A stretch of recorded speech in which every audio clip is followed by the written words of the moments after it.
Hi friends, welcome to Shamees kitchen. എല്ലാവർക്കും സുഖമാണല്ലോ. ഇന്നത്തെ നമ്മുടെ സ്പെഷ്യൽ ചപ്പാത്തിയുടെയും ദോശയുടെയും അപ്പത്തിൻ്റെയും കൂടെയൊക്കെ സൂപ്പർ കോമ്പിനേഷനായിട്ട് എടുക്കാൻ പറ്റുന്ന നല്ലൊരു സൈഡ് ഡിഷിൻ്റെ റെസിപ്പിയാണ് കേട്ടോ. അപ്പോൾ ഈ വീഡിയോ ഇഷ്ടമായാൽ ഇതൊന്ന് ലൈക്ക് ചെയ്യാനും കൂടെ തന്നെ സബ്സ്ക്രൈബ് ചെയ്യാനും ആ തൊട്ടടുത്ത് കാണുന്ന ബെല്ലൈക്കൻ്റെ ഓള് മറക്കാതെ കൂടെ ഒന്ന് പ്രസ് ചെയ്തേക്കണേ.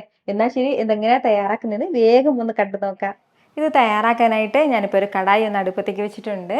അതൊന്ന് ചൂടായി വരുമ്പോഴത്തേക്കും ഇതിലേക്ക് ഒരു 2 ടീസ്പൂൺ മാത്രം വെളിച്ചെണ്ണ ചേർക്കാം. എണ്ണ ഒന്ന് ചൂടായി തുടങ്ങുമ്പോഴത്തേക്കും മീഡിയം സൈസ് സവാളയിൽ 2 സവാള എടുത്തിട്ട് ഇതുപോലെ അത്യാവശ്യം വലിപ്പത്തിന് ഞാനൊന്ന് കട്ട് ചെയ്തിട്ടുണ്ട്. അത് ചേർത്ത് നന്നായിട്ടൊന്ന് വഴറ്റിയെടുക്കാം. ഇതുപോലെ അത്യാവശ്യം വലിയ സൈസിന് വേണം കേട്ടോ നമ്മുടെ സവാള ഒന്ന് അരിഞ്ഞെടുക്കാനായിട്ട്. സവാളയുടെ കളറൊന്നും മാറണമെന്നുള്ള ആവശ്യമില്ല, നല്ല രീതിക്ക് ഇതൊന്ന് വഴണ്ട് കിട്ടിയാൽ മാത്രം മതിയാവും. ഒരല്പസമയം ഒന്ന് വഴറ്റി കൊടുത്തപ്പോഴത്തേക്കും നമ്മുടെ സവാളയെല്ലാം നന്നായിട്ട് ഒന്ന് വഴണ്ട് കിട്ടിയിട്ടുണ്ട്. ഇനി നമുക്കിതൊരു പ്ലേറ്റിലേക്ക് ഒന്ന് മാറ്റാവുന്നതാണ്. ഇനി അതേ കടായിലേക്ക് തന്നെ നമുക്ക് ഒരു 1.5 ടേബിൾ സ്പൂൺ അളവിൽ വെളിച്ചെണ്ണ ചേർക്കാം. എണ്ണ ഒന്ന് ചൂടായി തുടങ്ങുമ്പോഴത്തേക്കും 2 ഏലയ്ക്ക, ചെറിയൊരു പീസ് അളവിൽ കറുവാപ്പട്ടയും കൂടെ ഒരു 1/2 ടീസ്പൂൺ അളവിൽ ചെറിയ ജീരകം കൂടി ഇത്രയും നന്നായിട്ടിരുന്ന് വഴറ്റി കൊടുക്കാം. ചെറിയ ജീരകവും ഏലക്കായും എല്ലാം നല്ലപോലെ ചൂടായി കഴിഞ്ഞാൽ ഒരു തക്കാളി മിക്സിയുടെ ജാറിലേക്ക് മാറ്റി നന്നായിട്ടൊന്ന് അരച്ചെടുത്തിട്ടുണ്ട്. ആ തക്കാളി പേസ്റ്റ് ഇതിലേക്ക് ചേർക്കാം. ഇതിനോടൊപ്പം തന്നെ 1 ടേബിൾ സ്പൂൺ അളവിൽ ഇഞ്ചി വെളുത്തുള്ളി പേസ്റ്റും കൂടി ഇനി നന്നായിട്ട് തന്നെ ഇതൊന്ന് വഴറ്റി കൊടുത്ത് നമ്മുടെ ഈ തക്കാളിയും അതുപോലെ തന്നെ ഇഞ്ചി വെളുത്തുള്ളി എല്ലാം അതിൻ്റെ ഒരു പച്ച ടേസ്റ്റ് ഒന്ന് മാറി കിട്ടട്ടെ. ഇതിലെ ഈ വെള്ളമെല്ലാം ഒന്ന് വറ്റി കിട്ടുമ്പോഴത്തേക്കും തന്നെ ഇഞ്ചി വെളുത്തുള്ളിയുടെ ആ പച്ച ടേസ്റ്റൊക്കെ ഒന്ന് മാറി കിട്ടിക്കോളും. ഒരല്പസമയം ഒന്ന് തിളച്ച് കഴിഞ്ഞപ്പോഴത്തേക്കും നമ്മുടെ ആ തക്കാളിയിലുള്ള ആ ഒരു വെള്ളം കംപ്ലീറ്റ് ആയിട്ടൊന്ന് വറ്റി കിട്ടിയിട്ടുണ്ട്. ഇഞ്ചി വെളുത്തുള്ളിയുടെ ആ ഒരു പച്ച ടേസ്റ്റൊക്കെ ഒന്ന് മാറി കിട്ടിയിട്ടുണ്ട്. ഈ ഒരു സമയം ഇനി നമുക്കിതിലേക്ക് മസാലകൾ ചേർക്കാവുന്നതാണ്.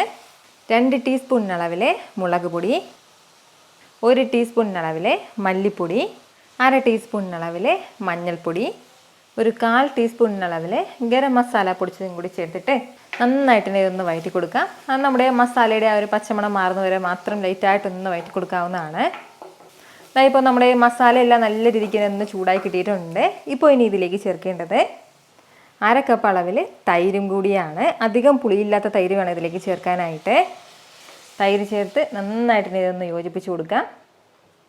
തൈര് ചേർക്കുന്ന സമയത്ത് ഫ്ലെയിം ഒന്ന് നല്ലതുപോലെ കുറച്ച് വെക്കാൻ വേണ്ടി പ്രത്യേകം ശ്രദ്ധിച്ചിരിക്കണം. ഇനി നല്ല രീതിക്ക് ഇതൊന്ന് തിളച്ച് വരട്ടെ. ഇപ്പോൾ നമ്മുടെ ഗ്രേവി എല്ലാം നല്ലതുപോലെ ഒന്ന് തിളച്ച് തുടങ്ങിയിട്ടുണ്ട്. ഈ ഒരു സമയം നമ്മൾ വഴറ്റി മാറ്റി വെച്ചിരിക്കുന്ന നമ്മുടെ സവാള ചേർക്കാം. കൂടെ പിന്നെ ഇനി നമുക്കിതിലേക്ക് ചേർക്കേണ്ടത് ഉരുളക്കിഴങ്ങും കൂടിയാണ്. വേവിച്ചെടുത്ത ഉരുളക്കിഴങ്ങാണ്. ചെറിയ ഉരുളക്കിഴങ്ങാണ് ഞാനിപ്പോൾ എടുത്തിട്ടുള്ളത്. 150 ഗ്രാം അളവിൽ. അത്യാവശ്യം വലിയ ഉരുളക്കിഴങ്ങാണെന്നുണ്ടെങ്കിൽ ഒരു 1.5 ഉരുളക്കിഴങ്ങ് വേവിച്ച് ഇതിലേക്ക് ചേർക്കാം. നമ്മളിതുവരെ ഇതിലേക്ക് ഉപ്പ് ചേർത്തിട്ടില്ല. ആവശ്യമായിട്ടുള്ള ഉപ്പും കൂടി ഈ ഒരു സമയം ചേർക്കാവുന്നതാണ്. ഇനി നന്നായിട്ട് തന്നെ ഇതെല്ലാം കൂടി ഒന്ന് മിക്സ് ചെയ്ത് യോജിപ്പിച്ചെടുക്കാം. ഇതുപോലെ നല്ല രീതിക്ക് എല്ലാം കൂടി ഒന്ന് മിക്സ് ചെയ്ത് യോജിപ്പിച്ചെടുത്തിട്ടുണ്ട്. ഇനി ഇതിലേക്ക് ഒരു അല്പം വെള്ളം കൂടി ചേർത്തിട്ട് ഒരു 5 മിനിറ്റ് അടച്ചു വെച്ച് നമുക്കൊന്ന് തിളപ്പിച്ചെടുക്കാവുന്നതാണ്. ഒരു 1/4 കപ്പ് അളവിൽ മാത്രമാണ് ഞാനിപ്പോൾ ഇതിലേക്ക് വെള്ളം ചേർക്കുന്നത്. ഇനി ഇതൊരു 5 മിനിറ്റ് ഇങ്ങനെ ഇരുന്നൊന്ന് തിളയ്ക്കട്ടെ. ഇതിപ്പോൾ ഇങ്ങനെ ഒന്ന് തിളയ്ക്കാൻ തുടങ്ങിയിട്ട് ഏകദേശം ഒരു 5 മിനിറ്റോളം ആയിട്ടുണ്ട്. ഇനി നമുക്കിതൊന്ന് തുറക്കാവുന്നതാണ്. വളരെ പെർഫെക്റ്റ് ആയിട്ട് നമ്മുടെ ഗ്രേവി ഇവിടെ റെഡി ആയിട്ടുണ്ട്. ഇനി ലാസ്റ്റിൽ നമുക്കിതിലേക്ക് ഒരു അല്പം മല്ലിയിലയും ഒരു 1/4 ടീസ്പൂൺ അളവിൽ മാത്രം പഞ്ചസാരയും കൂടി ചേർക്കാം. നമ്മൾ ഈ പഞ്ചസാര അല്പം ചേർക്കുമ്പോഴത്തേക്കും ആ പുളിയും എരിവും ഒക്കെ നന്നായിട്ട് ഇതിനൊന്ന് ബാലൻസ് ചെയ്ത് കിട്ടും. ഇനി ഇതെല്ലാം കൂടി ഒന്ന് മിക്സ് ചെയ്ത് എടുത്തു കഴിഞ്ഞാൽ സൂപ്പർ ടേസ്റ്റി ആയിട്ടുള്ള ഒരു പൊട്ടറ്റോ ഒണിയൻ ഗ്രേവി ഇവിടെ റെഡി ആയിട്ടുണ്ട്. വളരെ രുചികരമായിട്ടാണ് കേട്ടോ നമ്മുടെ ഈ ഗ്രേവി നമുക്ക് കിട്ടുന്നത്. ചപ്പാത്തിയുടെയും അപ്പത്തിൻ്റെയും ദോശയുടെയും കൂടെയൊക്കെ സൂപ്പർ കോമ്പിനേഷനാണ്. ഉറപ്പായിട്ട് നിങ്ങളിത് ഒരു തവണയെങ്കിലും ഒന്ന് ട്രൈ ചെയ്ത് നോക്കണം. എന്നിട്ട് നിങ്ങളുടെ ഫീഡ്ബാക്ക് എനിക്കൊന്ന് മറക്കാതെ അറിയിക്കുകയും വേണം. കാരണം നിങ്ങളുടെ ഫീഡ്ബാക്ക് കാണുമ്പോഴായിരിക്കും അത് മറ്റുള്ളവർക്കും തയ്യാറാക്കി നോക്കണം എന്നുള്ളൊരു പ്രചോദനം ഉണ്ടാകുന്നത്.